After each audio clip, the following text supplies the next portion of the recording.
I am the greatest emerging fund manager in the world. That is a horrible question. Anyone would be reaching out to a high schooler, but don't frame it like that. I said, look, the VC model's broken.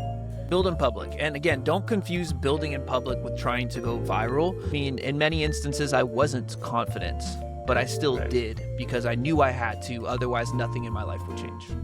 Hello, everyone. Welcome back to the Start Smart Podcast. Today, we have Jordan Baker here with us. I'm so pumped for this conversation. Yeah, he's actually the founder of and general partner of Athena Ventures. He actually started that pretty recently. It's a pre-seed venture fund, and he's also had years of experience in the venture capital scene as well. Aside from that, he's also a Forbes 30 under 30 honoree. And the craziest thing is he built all of this from literally the ground up. So it's a pleasure to have you on today, Jordan. Thank you. I'm super honored to be here. I'm thrilled, and let's get cracking. Yeah, I know I give a brief intro to the viewers out there, but could you tell us who is Jordan Baker? Just give what would you introduce yourself if you were at a event or something? I literally introduced myself as this. I am the greatest emerging fund manager in the world. I am one of few investors who understand culture, who understand distribution, and who understand how to resonate with the Gen Z ecosystem. I came from gaming. I love gaming. And I think that gaming produces some of the most amazing talents in the world. So yeah, that's the pitch, and that's how we find founders. That's how we sell LPs and get them to trust us to make incredible investments. And we've seen things working out pretty blessed so far. I know you're pretty immersed with YouTubers or streamers. The people that you funded, are they usually all gamers or in that scene, or have you ventured out of that space as well? So, our most recent allocation is into a company called CryoPets. The founder of that company, really dropped out of high school and came up building Minecraft mods, creating Minecraft servers. And, there have definitely been some investments from folks that don't fit that mold, but we're really trying to double down there. An incredible founder is an incredible founder. I think where a lot of folks spend time, stalking the Harvard campus or sitting outside the Stanford cafeteria, where we're finding a lot of success is traversing these digital ecosystems. Again, these Minecraft gaming founders, founders that come from gaming in total, they understand distribution, they understand economies, they understand ecosystems and building a community and timing and culture. I think that all of those things are so important right now, especially since it's never been easier to build. Capital's never been easier to find. And it's an interesting time too, where a lot of these VCs really need to earn their place on the cap table. So being able to speak their language, these founders' languages, resonate with them in a much different way and provide a more substantial relationship outside of just capital has really proven successful so far. No, yeah, that's amazing. I definitely don't see many venture capitalists looking towards that specific demographic, right? They're usually, as you said, looking for Harvard, Stanford, that type of title. But I think that it seems like it's working out well for you. You told me earlier there was you're scheduling this event called Twitch or Pitch. Could you just talk a little bit more about that? The first time I heard it, I thought it was really interesting. Yeah, the Twitch Pitch series is basically designed to make pitch competitions fun, not only for the founders, but also for the viewers. We've been to tons of these, whether it's at our local bar or local college. It just feels like there's so much pressure, and the added value that people get out of it is so small. Historically, most folks don't get checks. Maybe they get some AWS or Google credits, and the distribution is absolutely minimal. These things are often recorded. They're posted up on YouTube or social media. Nobody cares. What if we flip the whole thing on its head? And instead of throwing this in person, let's put you in a virtual environment like a Minecraft. Let's throw these founders in precarious situations, which is one, massively entertaining, but two, it shows us as investors how they can think on the fly and they can pitch when the rules have completely shifted. Pitches can often feel so rehearsed, and we really want to put founders outside of their comfort zone because that's what running a business is. It's your back's against the wall. It's deeply uncomfortable. So how do you manage being a leader, maintaining composure, and still moving forward with your idea while getting chased by a creeper or having the judges launch arrows at you or chase you around with a mace? These are all things that I think will create really interesting content, but also really show us what founders are capable of running it with their backs against the wall. Right. But how do you come up with these ideas? These are just to me, it seems like I would never think of this type of idea before, I feel like you're very creative. Like from when I talked to you, we had a conversation like maybe like a week ago, and Yeah. I just like, how does your mind function on a day to day? That is a horrible question. About 5 cups of coffee, not enough food, and about a can and a half of Zyn. So, to answer it more seriously, these gaming environments, it's how I've met my best friends. It's Right, how I've created my communities. It's how I've built my companies. And these right. types of event formats is literally what have paid for my house and been able to allow me to employ so many people over the years. I think when you just look at things from like a content lens, it becomes easier to distribute. And when you remove like the barriers that the physical reality kind of confines, you can do a lot more interesting things for a hell of a lot more cheap. I Right. mean, to get a similar impact to the Twitch pitch series, you would need to throw an event at a cool area, and you're going to dedicate a full day and hire a videographer and get it catered and get drinks and validate parking and all this other stuff. I mean, that's a ton of energy and cash versus, hey, hop on your computer, which I know Right. you as a great founder are on, join Minecraft, which I know you as a degenerate Gen Z have, and pop in and play. And it becomes very low lift. It doesn't become a distraction, and it's something that we can run really repeatably for very minimal capital. Do you think a lot of these venture capitalists are like looking in the wrong places, or they're being a little bit too professional, and it should be a little bit more fun and trying to bring that fun energy back into this space? Yeah, I mean, at the end of the day, like for pre-seed, and I want to make it clear, I think the rules for pre-seed and seed are vastly different than the rules for like a Series A, Series B. What I want a company that is a part of my retirement index fund to be doing stuff like this, probably not. So to put it in the confines of early stage companies, yeah, I think that it should be fun. I think that it should be interesting. Um, and I think like we're all bored of going to these events and listening Right. to an ex VP at a big organization talk for 45 minutes about the same regurgitated story. I think the youth wants more. I think we want more, and I think this will ultimately attract more founders to want to participate in this ecosystem. Right. Do you think venture capital might start pivoting a little bit more towards, these online conversations, these online connections? Like, I mean, it doesn't have to be like gaming specifically, but just more catered towards Gen Z. Yeah, I mean, look, I think you have people like Brycent who's really paving the way for this new type of content exploration. You obviously have these big acquisitions that are taking place. I think you also have this content first philosophy coming out of YC and Okay. A16Z and Speedrun. The problem is that there is a conflation between I'm a founder and I need to be viral, and I'm a VC and I need to make content. On the Right. founder side, I think that too many founders really get like lost in the sauce because it is an addiction to see small number get big. It is an addiction to get this instant validation from social media. I've Right. seen it happen. It happened to me when I was a streamer, hence the setup. And you get addicted to chasing that high. I don't want my founders addicted to chasing that high. Mm. I want them focused on their business. So I think that there's definitely a balancing act. And on the VC side, it feels like VCs and a lot of finance in general, they understand that they need to make content, but they don't know how to break the mold, which is why it's these regurgitated clips of the same think pieces with no net new value or no net new entertainment value. At the end of the day, like you're competing for people's times while Mr. Beast is gathering 100 of the most legendary YouTubers and giving them $1 million. Or while people are beefing back and forth on Twitter and New York's on fire because of the Knicks, when those things are all on my timeline at once, am I really going to watch you talk about Yeah. your B2B SaaS background? No, it's not interesting. Yeah. So, like, say I'm like a founder, I have like an idea, and I'm trying to bring it to get funding, right? What advice would you give me as a founder? Like, what steps or what strategies would you tell someone in that type of situation?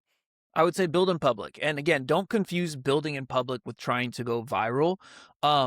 Oftentimes, if I see a founder on their social media or their GitHub or whatever it is, and they're constantly updating, making iterations, it's just high velocity movement. Even if they have low distribution, like that is an incredibly positive signal. I want to see that you're building. I want to see that you're focused. It doesn't necessarily need to be something garnering tens of millions or even hundreds of impressions. distribution is actually a pretty simple thing to fix once you've understand your story and your narrative. I think a lot of folks focus on the distribution side first, when really it's just build. I think for young founders as well, like, don't hesitate to just reach out to people. Play the student card. Hey, I'm building this, you're doing that. I'm 15 years old. Can you give me some advice? I think a lot of people like to pretend like, oh, we love to give back. And yes, I'm sure for a lot of folks, including myself, that's part of it. But like me and you talked about on our last call, it fills an ego. It feels cool to me as a 30-year-old to be able to give advice to an awesome, potential winner that is younger than me. It fuels my hubris to the absolute maximum. And I think young founders start to think of themselves as, well, why would this person want to talk to me? Steve Jobs famously called, I believe it was the CEO of Intel growing up, and was offered a job. He was maybe 13, 14. And when asked, the CEO said, no one's ever called me before. Of course, I just thought it was awesome. I think you need to be thoughtful about who you're reaching out to and what your asks are. Don't just mass spam, but build in public, be communicative, build a little bit of a community, and start showing that you have these signs that make you look like a winner. Yeah. No, I think that's amazing advice for sure. I think definitely social media has gone super powerful these days. I mean, the best you could do is just start, right? For me, like, this podcast was kind of the first step in that direction. Even though I'm not really like a founder per se, spending all my time building some type of product, I think still having that type of personal brand definitely gives you a lot of credibility, right? I mean, like, you yourself, like, because of the podcast, reach out to me on LinkedIn or something like that. And I think, like, for me, I never thought that, anyone would be reaching out to a high schooler. But, don't frame it like that. No, and to be clear, no. I reached out. Yeah, I saw that you had Mahesh on. Mahesh is a phenomenal founder that the Athenium is super proud to back and support, and I love what they're doing over there. But yeah, I think it's a perfect example of what people should be doing. Great founders don't need to beg for money. They are having people reach out to them, and whether that's capital, whether that's employees, whether that is partners, and again, it's not to be cringe, but there is a little bit of aura farming in that. And that's exactly what I saw. I'm like, dude, fucking Rex he's mogging the timeline. Let's see what's going on here, No, yeah. I've seen recently, like, a lot of people from my school, like my community, like, they've just been popping off on social media, like getting like a few thousand, followers. And then everyone's just been following that path. And I definitely think it brings a lot of opportunities. And I think, for me, the podcast was like there was no negatives to it. Like, first of all, I got to build my own brand, try to increase my own skills, like public speaking or talking to people. I got to meet really cool people. If say I'm at an event and I talk to someone and I could say, oh, would you be willing to get on my podcast? And that's like a conversation right there, and a way to get to know them better, right? We talked a lot about, VC and social media, but I really want to let the viewers know about like your own background and how you actually got into venture capital in the first place. And I think we covered it a little bit in our last call, but could you just give a brief overview of maybe your background of when you were maybe from middle school till now, and kind of the major points that got you here? I mean, for me, what like really started this whole venture scene was I joined a company called Branch.gg. The founder was Dayton Mills, Teal Fellow, Naval-backed company. It was incredible. And he reached out to me on Discord and said, look, we're building this thing. We'd love help with distribution. We know you have access to these influencers and you kind of understand social media. Can you come help us out? It just happened to work out that they were also in the state of Washington. So I remember my first 2 to 4 weeks sitting in front of the TV, and was told, hey, watch Silicon Valley. That was my first time ever experiencing this whole venture world of, oh, your company can be worth something without producing anything. Oh, what is a VC? And this was a number of years ago at this point. So we did our thing and, brought in a couple 100,000 users. It was great. And we leveraged that to go raise some more cash, which then Naval came, Three Arrows Capital, a couple other folks, and Dayton brought me to California and SF and to really show me like what it's like engaging with these VCs. What does a due diligence look like from the startup founder side? Fast forward a little bit, I said, you know what? I want to start my own venture-backed company. It was purely out of ego. And that's a different story for a different day. But I said, look, I I can build something. What is something that I think is a white space that is venture backable? I went out and I raised, and I talked to hundreds of VCs. I stayed on my buddy's Faisal Yunus's couch for 3 weeks and literally just Ubered to every venture capital office, got a bunch of intros, coffee chats. I mean, hundreds of VCs. And the responses I would get constantly were, come back when you have more traction. We like the idea, reach back out in a couple months, etc. It was nothing like actually substantial. And that's when I met Pablo over at 161 Ventures. And he heard my story, heard my pitch, and said, bro, you don't care about this. You have this marketing agency that you're building these Minecraft, Fortnite, Roblox maps. You're doing awesome stuff. You clearly are more passionate about that. Like, stop focusing on this. Fast forward a bit, I did end up raising capital for that company. It was a GovTech company. And I was miserable. And I hated my investors. They were more like loan sharks out from New York. It was not a collaborative partnership. So we ended up dissolving the company. I gave all the money back. We just kind of shook hands, which isn't probably something that a venture capitalist should be, admitting to. But I think it's a very honest part of my story that I didn't know what I was doing and I was doing the wrong thing. From that experience, I said, look, the VC model's broken. If someone had given me the chance and I had the right people backing me and I wasn't forced to kind of go to these, not even tier 3, like tier 4 investors who didn't give a shit about my business or idea. They just, wanted to make a quick buck off of me and flip the company. Then I would have achieved my success even quicker. So gave all the money back and focused on my main business. And we were working with some of the biggest brands in the world. We had a company that had incredible margins, making a ton of money, and it was blessed. And I'm thinking to myself, well, a VC could have not only accelerated this, but also participated in this massive revenue driving business that we've started. What are the fundamental issues that took place? Where did the disconnect come from? And that's when I decided, look, I want to do things differently. And that's really where the thesis has come from, is I never want to be the VCs that I engaged with, the negative VCs I engaged with during my time fundraising. I had a call today with the founder where first 5 minutes I said, look, this isn't a company for me. Here's why I think you're struggling fundraising. I could tell that they were a little bit frustrated and taken back by that advice. And I just simply said, look, here's what I've gone through as a founder fundraising before. I respect your time and my time too much to just say, come back in 6 months. This isn't something for me, but let me help you craft the story. Let me work through your ideas. And we ended up staying on the call way longer than the original time for a company that I'm not going to invest in. I stand by that decision. But I think that value is actually something that this founder can take and go run with. And that's really the overall mission of Athenium, is to help all of these incredible founders find the right home or find the right product market fit or whatever to build something incredible. Absolutely. Do you think that's kind of your overall motivation for staying with VC and why you love it so much, is because you just want to be like a helping hand for people that you didn't have at the beginning of your journey? Yeah, the Athenium was started, and this whole VC journey was started for me because I want to be the type of support, both emotional, spiritual, and financial, that I wish I had growing up. I mean, I ran away from home at 14. I had a troubled childhood. I dropped out of high school, and I always knew what I was capable of. Now, it took 30 years for me to achieve a level of success that, I'm very blessed to have, and, own my own home and be married to an incredible woman. But could that have accelerated? Or could that have multiplied if the right person gave me the opportunities that I was searching for earlier in life, instead of constantly having to jump up and down in the back of the room, waving my hand and banging on doors and kicking in windows to get these opportunities? If I can speed up that process for somebody and help them avoid some of the pitfalls that I personally dealt with, either by investing my own capital or investing my own time, that is 100% a win for me. And I think that it's just a net positive on society as a whole. No, yeah, that's amazing. I think I saw that you were like part of the Forbes 30 and under 30. Is that kind of what Forbes saw in you as well when they reached out? And like, how was that experience itself?